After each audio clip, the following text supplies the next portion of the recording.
கெஞ்சுது நெஞ்சது கொஞ்சம் நில்லம்மா.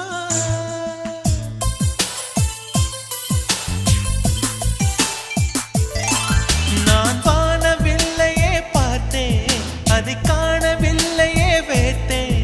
ஒரு கோடி மின்னலை பார்வை ஜன்னலால் வீச சொல்லியா கேட்டேன். இனி நிலவை பார்க்கவே